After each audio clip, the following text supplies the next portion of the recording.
Dizem que o amor verdadeiro é cego, surdo, mudo e, às vezes, cirurgicamente removido do seu próprio corpo e entregue numa bandeja de aço inoxidável. Eu, sinceramente, achava que estava vivendo um conto de fadas, mas descobri que era só o prólogo de uma comédia de erros que teria me feito rir, se eu não estivesse com 22 pontos no abdômen e um divórcio no colo. Meu nome é Letícia, tenho 34 anos, e até uma semana atrás, eu era casada com o homem mais ingrato que já caminhou sobre duas pernas, Caio. Um daqueles sujeitos que sorriem com todos os dentes nas fotos de família, mas que na primeira oportunidade, enfiam uma faca nas suas costas. Ou, no meu caso, te deixam anestesiada numa cama de hospital com um obrigado, querida e somem por 3 dias porque precisavam pensar. Mas vamos começar pelo início, como toda tragédia merece. Conheci Caio numa reunião de condomínio. Ele estava reclamando do barulho da máquina de lavar da vizinha do térreo. Eu o achei ridículo e, claro, irresistível. Aquela mistura de arrogância com cabelo bem penteado e camisa social meio amassada parecia a saída de um filme ruim de romance. Mas eu caí. Caí com gosto.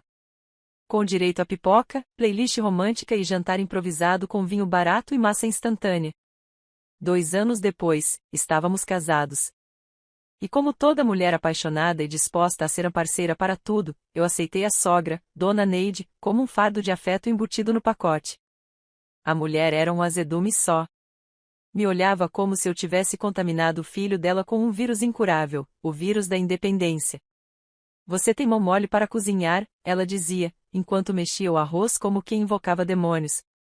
Está engordando, né? Comentava, com um sorriso fino, ao me oferecer mais um pedaço de bolo que ela sabia que eu só aceitava por educação. E mesmo assim, eu resisti. Porque eu acreditava que, se amava o filho, precisava amar a mãe. Mais uma ilusão que eu devia ter deixado cair junto com a fé que eu tinha no Tauan para sempre. Foi numa terça-feira ensolarada que recebi a notícia: Dona Neide precisava de um rim. E não era qualquer rim, não. Era um rim com tipagem compatível, livre de doenças, saudável como uma abobrinha orgânica. E, adivinha? Eu era a doadora ideal. Caio me olhou com aqueles olhos castanhos de novela das 6 e segurou minha mão como se estivesse pedindo desculpas por existir. Amor, é só se você quiser, ele murmurou. E eu, burra como um puff de crochê, quis.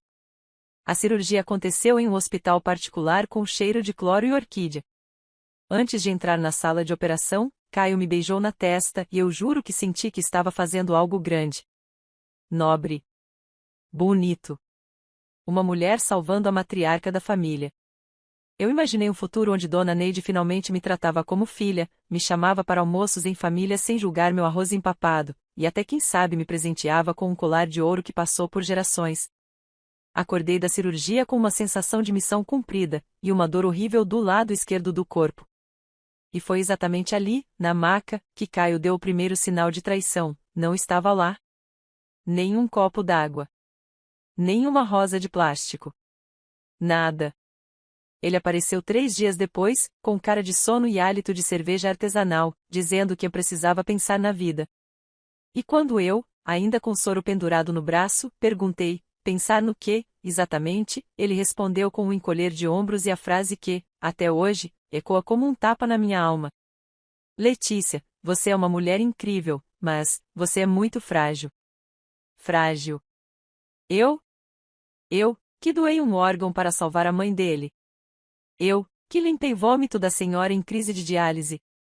Que passei madrugadas pesquisando receitas sem lactose porque ela tinha intolerância seletiva. Frágil era o caramba. Fiz o que qualquer mulher inteligente faria, respirei fundo, sorri e disse, claro. Se é isso que você quer, então vamos conversar com calma. Mas por dentro, eu já estava escrevendo meu manifesto. Nos dias que se seguiram, enquanto ele andava pela casa como quem morava numa pousada gratuita, comecei a organizar meus documentos. Procurei um advogado. Organizei planilhas. Revisei contas conjuntas. E, claro, montei a pasta vermelha. Ah, a pasta vermelha. Foi nela que coloquei todas as surpresas que guardava como quem prepara um número final de mágica, extratos, recibos, prints, contratos e um papel especial assinado por Dona Neide no pós-operatório, algo que ela nunca leu direito, mas fez questão de assinar para me agradecer. Um papel que me dava direito a mais do que ele imaginava. Na noite em que Caio disse que queria abrir o jogo e oficializar a separação de forma civilizada, eu estava pronta. Ele colocou as mãos sobre a mesa, todo formal, como se fosse o CEO da nossa falência conjugal. E eu, com toda elegância, empurrei a pasta vermelha na direção dele. Uma lindeza com abas elásticas e cheiro de vingança organizada. Você quer se separar? Ótimo. Mas antes, leia isso. Ele abriu devagar. Um silêncio tenso preencheu o ambiente. E, pela primeira vez desde que o conheci, Caio não tinha absolutamente nada a dizer.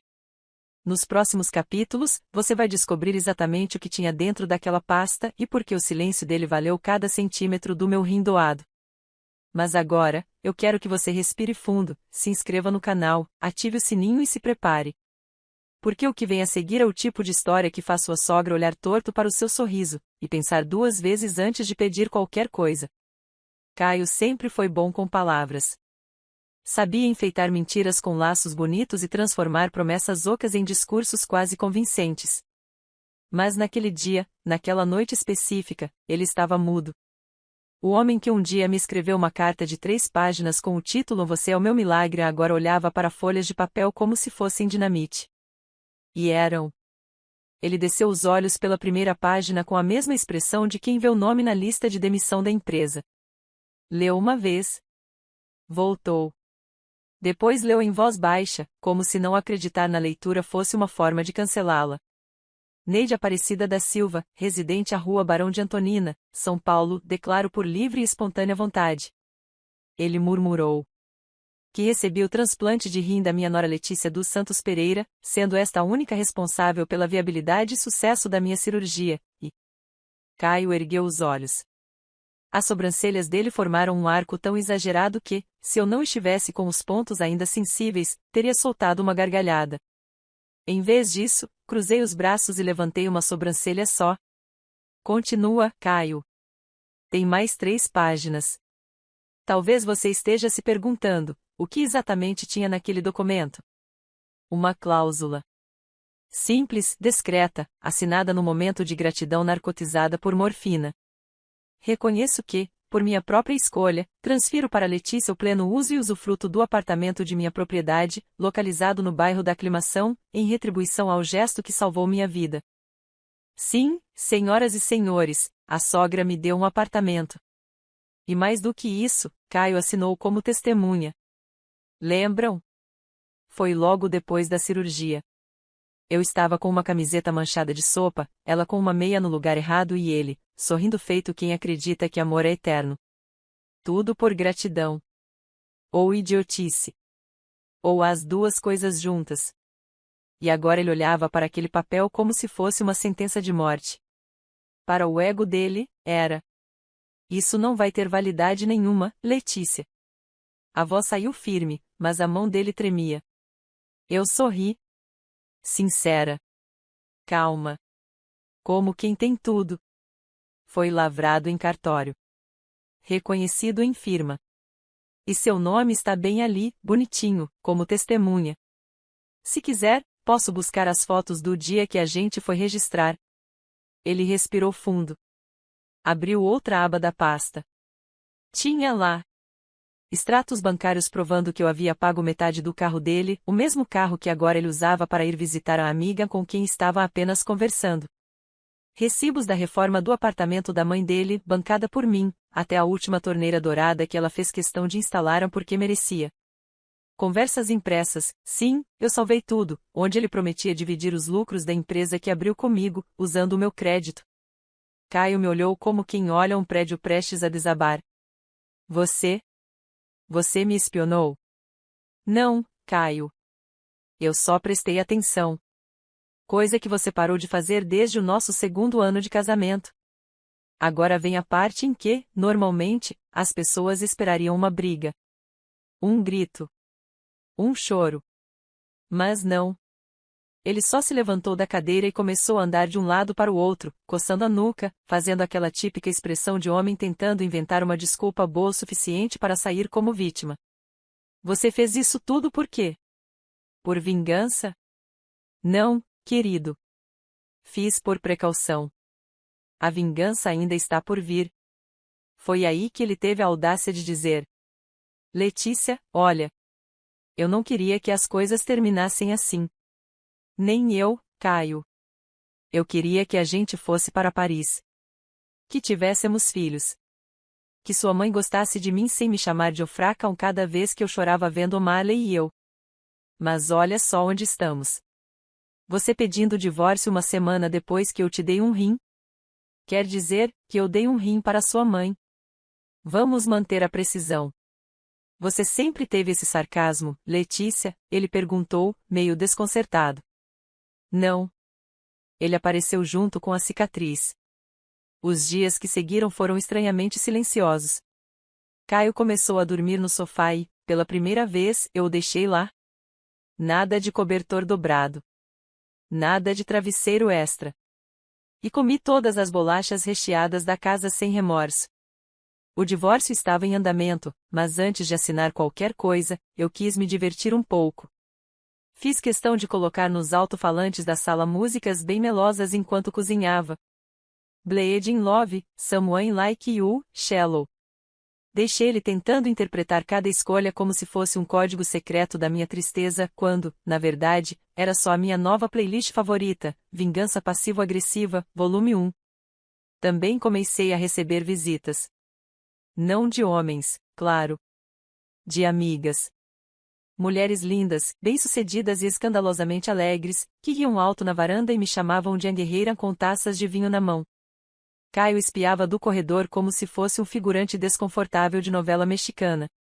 E aí, uma noite, ele surtou. Você está feliz com isso tudo? Fazendo cena para me provocar? Eu? Feliz? Não, Caio. Estou ocupada demais vivendo minha vida. Você deveria tentar. Na semana seguinte, Dona Neide teve alta e voltou para o meu apartamento, agora. Me ligou no meio do dia com a delicadeza de um trator em marcha lenta.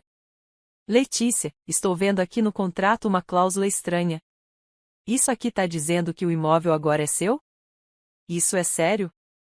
Sim. Tá tudo registrado. E não se preocupe, você pode ficar o tempo que quiser, como minha inquilina. Inquilina? Sim, sogrinha. Mas calma, vou te dar um desconto. Afinal, família é tudo, né? O barulho que ela fez foi uma mistura de engasgo com palavrão contido. Uma pequena sinfonia para os meus ouvidos operados. Naquele momento, percebi, minha fragilidade foi só a capa que eles usaram para não ver o que eu realmente era. Resiliente. Inteligente. Precisa. E, agora, perigosa. Ah, Caio. Você queria uma mulher forte? Então se prepara, porque você está prestes a conhecer tudo que a minha força pode construir e destruir. Existe algo mágico no silêncio que antecede o colapso. É como aquele segundo antes do copo cair da mesa, o mundo parece suspenso, as leis da física se ajoelham, e, então, tudo despenca. Foi assim com Caio. Depois de descobrir que eu era, de fato, dona do apartamento da mãe dele e que metade das conquistas materiais dele tinham o meu nome no rodapé, ele passou uns dias andando pela casa como se fosse um hóspede mal-vindo na própria vida. Não reclamava mais da minha playlist de sofrência com orquestra. Não comentava do cheiro da minha nova vela aromática, lavanda com ódio. Só abria a geladeira, suspirava, e fechava. Como se a comida estivesse rindo da situação também. E estava. Porque na minha cozinha, até o iogurte fazia parte da vingança. Você está estranha, ele disse, uma noite, enquanto eu comia um creme brulee com a delicadeza de quem sabia exatamente o que estava fazendo. Estranha como? Perguntei, sem desviar o olhar da colher. Feliz demais para quem tá levando um pé na bunda. Eu respirei fundo e ri. Ah, Caio. Você ainda acha que foi você quem me deu um pé na bunda? Ele franziu a testa. O divórcio foi ideia minha. Você pode ter apertado o botão, querido. Mas o trem que te atropelou fui eu que construí. Nas semanas seguintes, comecei a reorganizar minha vida. Com calma.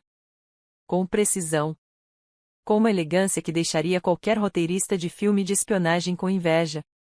Primeiro, mudei todos os contratos e cadastros para meu nome. A empresa que Caio havia aberto comigo, mas que até então funcionava apenas com o CPF dele como representante, agora tinha uma nova administradora legal, eu. E não foi difícil. Eu tinha os recibos. Tinha os comprovantes. Tinha as conversas. E, mais importante, tinha o advogado mais fofoqueiro e implacável da cidade, o Cláudio. Um homem com sorriso angelical, alma de carrasco jurídico e que adorava frases de impacto do tipo: Letícia, com essa documentação, o Caio vai assinar o divórcio chorando e sem a cueca. Enquanto isso, Dona Neide, bem, ela teve o desplante de me ligar 3 vezes em um só dia, exigindo explicações sobre esse contrato ridículo que, segundo ela, assinei sob efeito de analgésicos e enganação. Eu estava dopada, Letícia. Você me enfiou papéis no colo. Sim, sogrinha. Como toda boa nora infiltrada e maligna faria, né? Mas sabe o que me assusta, Neide? É o fato de que, mesmo dopada, a senhora fez uma assinatura mais bonita do que no nosso cartão de aniversário de casamento. Ela bufou. Eu sorri. O placar da guerra estava ficando interessante. E como o universo adora o caos bem servido, naquela mesma semana, recebi uma notificação inesperada: o aniversário de casamento de Caio e eu se aproximava. O último. O finado. O morto-vivo da data comemorativa. E eu tive uma ideia. Uma ideia que nasceu pequena, como um espirro, e cresceu como uma tempestade. Planejei uma festa. Sim. Uma festa de encerramento de ciclo. Convidei os amigos em comum, aqueles que sempre duvidaram da minha força. Convidei as colegas de trabalho de Caio, aqueles que ele vivia tentando impressionar com histórias de empreendedorismo nato. Convidei até os primos distantes dele, que adoravam fofocas com vinho barato. Preparei um salão discreto, elegante, com velas, fotos impressas, e uma projeção especial no final. A decoração era toda baseada em rituais de passagem a algo entre o batismo e o funeral de um casamento. Tinha bem casado servido em caixinha preta com laço fúnebre e guardanapo bordado com a frase: foi um rim, mas foi por pouco. A entrada era marcada por um grande banner com a foto do nosso casamento e a frase: Obrigada pelo trauma. Mas eu tô curada. Na hora marcada, todos estavam lá. Até Caio. Sim, ele foi. Convencido de que seria uma tentativa patética de reconciliação. Apareceu com camisa nova, sorriso ensaiado e uma expressão de superioridade que só tornava o momento mais saboroso. Eu subi ao palco improvisado com o microfone na mão e um vestido vermelho que gritava: a fase do luto acabou, agora é vingança com batom vinho. Boa noite, queridos. Obrigada por virem. Hoje não celebramos uma união, e sim uma libertação. E para isso, trouxe algo especial para dividir com vocês. As luzes se apagaram. E a tela atrás de mim acendeu. Ali, comecei a passar uma montagem simples, fotos minhas durante a recuperação do transplante, sozinha no hospital, segurando flores que eu mesma comprei, com a legenda. Enquanto ele dizia que precisavam pensar, eu pensava se conseguiria levantar da cama sozinha. Depois, imagens da assinatura do contrato da sogra, com a frase: enquanto me chamavam de fraca, eu estava assinando o meu direito à vingança legal. E, por fim, vídeos curtos, todos retirados das câmeras de segurança da empresa, onde Caio admitia que o negócio era só fachada para pegar o meu dinheiro emprestado e aplicar em projetos pessoais. O salão ficou em silêncio. Caio se levantou. Tentou ir até o palco. Você é doente. Você armou isso tudo. Não, Caio. Eu só organizei os fatos. Você armou tudo sozinho. E então, entreguei a última peça do quebra-cabeça. O vídeo que vocês acabaram de assistir também foi enviado para o contador da empresa e para o nosso antigo investidor. A partir de amanhã, o nome dele estará fora do contrato. E o meu, onde sempre deveria ter estado. Aplausos. E não tímidos. Aplausos de pé, com gargalhadas, brindes e comentários tipo: menina, me ensina. Essa é a verdadeira protagonista. A ex-nora que toda sogra deveria temer. Caio saiu do salão com o rosto mais branco que guardanapo engomado. Dona Neide não apareceu, claro, ela alegou um pressentimento ruim, que eu teria chamado de consciência. E eu? Eu dancei. Dancei com as amigas, com os primos do Caio, com o garçom. E, principalmente, dancei na cara do destino. Porque naquele dia eu soube, quando você doa um rim por amor e recebe um divórcio por fragilidade, a única resposta possível é a glória. Existe uma coisa que ninguém te conta sobre a vingança bem feita, ela calma. Enquanto muitos esperam que a gente saia por aí com o cabelo desgrenhado e um coquetel molotov na bolsa, o verdadeiro troco é silencioso, metódico e usa salto alto. Foi assim que, na manhã seguinte à festa que viralizou no grupo da família do Caio, e também, por algum milagre divino, no grupo da igreja da sogra, eu acordei e tomei meu café com gosto de liberdade. Pela primeira vez em muito tempo, não havia barulho de homem no banheiro, não havia cueca esquecida no chão, e não havia perguntas do tipo: amor, onde estão minhas meias? Agora, todas as meias da casa eram minhas. E todas estavam organizadas por cor. Caio saiu oficialmente de casa 2 dias após o evento. Levou apenas o que coube em 2 malas e um ego quebrado. Disse que não se sentia mais bem-vindo. Eu disse, boa leitura de ambiente. Ele tentou recuperar o orgulho com uma saída dramática. Lançou um olhar ao redor, fez uma pausa e falou, já da porta. Você sabe que isso tudo é loucura, né? Eu apenas assenti, sorrindo. Sim. Uma loucura com firma reconhecida. A partir dali, comecei a construir algo novo. E não falo apenas de uma nova rotina, falo de uma nova empresa. Um novo império. Um projeto nascido da dor, da humilhação, e de uma única ideia que sempre esteve ali, engasgada em mim: eu nunca fui fraca, só fui mal aproveitada. E assim nasceu Rimédia. Sim, o nome era esse. Um jogo de palavras entre remédio e rim. Um trocadilho meio infame, talvez, mas absolutamente estratégico. Rimédia seria uma startup voltada para conectar pacientes com doadores de órgãos voluntários, mas com foco na dignidade, no cuidado emocional e no acompanhamento integral de quem passa por esse processo. Porque, convenhamos, doar um órgão não deveria terminar com uma assinatura fria e uma mala de roupas dobradas em silêncio. Montei a ideia em 1 semana. O plano de negócio saiu de mim como se já estivesse escrito dentro do meu fígado, o único órgão que ainda não foi doado.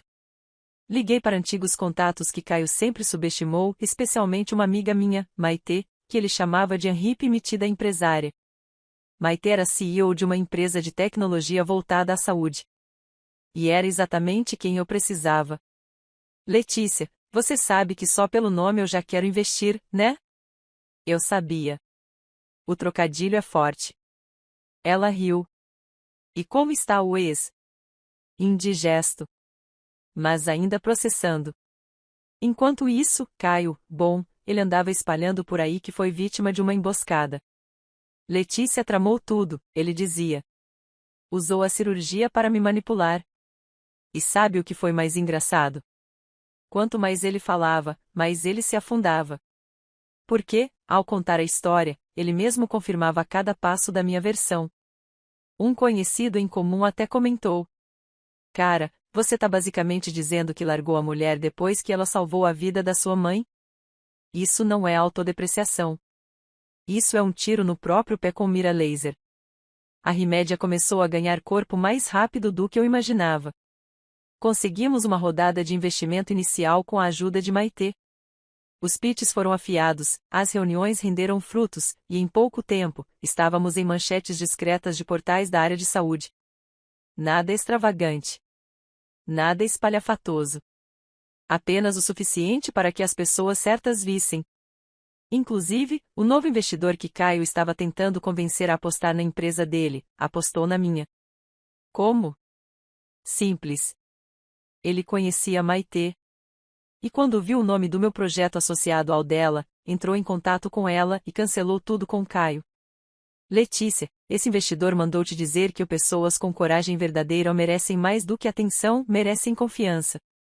Foi a primeira vez na vida que alguém valorizou minha coragem sem me chamar de louca. E isso doeu mais no Caio do que qualquer contrato perdido. Em paralelo, comecei a escrever um livro. Um rascunho de memórias chamado O Rim que ele jogou fora. Era um relato pessoal, sim. Mas também era um alerta sobre como tantas mulheres doam partes de si, visíveis ou não, em relacionamentos que não devolvem nem um copo d'água. E o mais irônico? O capítulo mais lido da versão de testes foi aquele chamado Cortei a relação, mas o rim ainda é meu e ele sabe. Dona Neide? Ah, sim. Ela continuava vivendo no apartamento que agora era meu. Um mês depois da alta, me ligou dizendo que o chuveiro havia queimado e perguntou se eu podia mandar alguém consertar. Claro, sogrinha. Posso mandar um encanador, um eletricista ou um despejo. Desculpa. Eu disse que vou resolver, pode deixar. Mandei sim. Um eletricista educado e um aviso contratual. Aluguel simbólico começará a ser cobrado em 30 dias. Se ela não quisesse pagar, estava liberada para procurar outro rim e outro teto. Ah, e sobre o divórcio? Assinado. Registrado. Arquivado. Com uma pequena anotação especial na última página, escrita por minha mão, só para ele. Fragilidade é amar alguém a ponto de se dividir ao meio. Força é sobreviver inteira mesmo assim. Caio não respondeu. Mas sei que leu. Porque o advogado dele mandou um e-mail pedindo para retirar a frase final do documento. Eu neguei. Ela continua lá. Página 23. Fonte Calibri, tamanho 12. E minha assinatura mais firme do que nunca. Você sabe, tem gente que prefere pensar que a vida é uma sucessão de acasos. Mas eu? Eu descobri que a vida é uma cirurgia feita sem anestesia, ou você aprende a costurar seus próprios cortes, ou vira estatística. E eu? Eu virei empresa. E virei dona da minha história. Há um ponto na vida em que a dor deixa de arder e começa a brilhar. Um tipo estranho de luz. Não daquela que ilumina os outros, mas daquela que nos revela a nós mesmos. Foi ali que me vi, não como vítima, não como mártir, mas como autora. E quando você entende que é a autora da sua história, não tem mais volta. A comédia ganhava força. Já tínhamos equipe, sede, parcerias com clínicas, e uma fila crescente de pacientes e doadores. Passei de a esposa que foi traída depois de doar um rim para a fundadora da primeira startup que trata a doação como algo emocionalmente humano. Na mídia, começaram a me chamar de a empresária que virou o jogo com um rim e uma pasta vermelha. E eu nunca amei tanto um apelido. Foi nessa fase que recebi um convite que, confesso, saboreei mais do que todos os vinhos que deixei de tomar com Caio por conta da dieta da mãe dele. Um evento de inovação em saúde. Painel principal. Tema: resiliência, ética e revolução pessoal. E adivinhe quem estaria na plateia? Caio. Não, ele não foi convidado. Mas soube do evento por amigos em comum e, claro, apareceu. Como quem não perde uma chance de se mostrar moderno, atualizado, e discretamente desesperado por visibilidade. Entrou de terno escuro, óculos sem grau e uma expressão de eu conheço ela desde antes da fama. Sentou no fundo. De onde sempre achou que podia controlar tudo, mesmo sem subir ao palco. Subi. Respirei. Olhei a plateia inteira, mas foquei nele. E comecei o discurso sem dar nome aos bois, mas dando rédea à história. Boa noite. Eu sou Letícia, e estou aqui para falar de como a dor pode ser um recurso. Como a traição pode ser matéria-prima. E como perder um órgão não é nada perto de perder a si mesma, mas é também uma chance de se encontrar. Houve um silêncio bonito. Quase sagrado. E então continuei. Anos atrás, eu fiz algo que muitos consideram impensável, doei um rim. Fiz por amor. E, uma semana depois, recebi de volta um pedido de divórcio. Não por causa da cirurgia. Mas porque, segundo ele, eu era frágil. Ponto. A plateia murmurou. Senti o arrepio. E sorri. E eu era, sim, frágil ao ponto de ceder. De calar. De aceitar migalhas. Até entender que fragilidade, na verdade, é a falta de coragem de ser quem se é. E isso, eu nunca mais aceitei. Mostrei fotos do projeto, resultados, depoimentos de pacientes. Mostrei minha cicatriz. Não a física, mas a que hoje carrego com orgulho, a de não ter me deixado morrer por dentro só porque alguém me largou por fora. Quando terminei, houve aplausos de pé. Não porque o público me achava perfeita, mas porque se viam ali. Em cada parte. Em cada escolha. E Caio? Caio não aplaudiu. Caio saiu. Discretamente. Como um fantasma saindo pela porta da frente para nunca mais voltar para o enredo. Na semana seguinte, recebi um envelope por baixo da porta da sede da Rimédia. Sem remetente. Sem carimbo. Dentro, havia uma carta escrita à mão, e um pingente, o mesmo que Caio me deu no nosso primeiro aniversário de casamento. Atrás do pingente, uma única palavra: desculpa. Li a carta. Era curta. E mentirosa. Letícia, você venceu. E eu mereço. Espero que esteja feliz. Me perdoe se puder.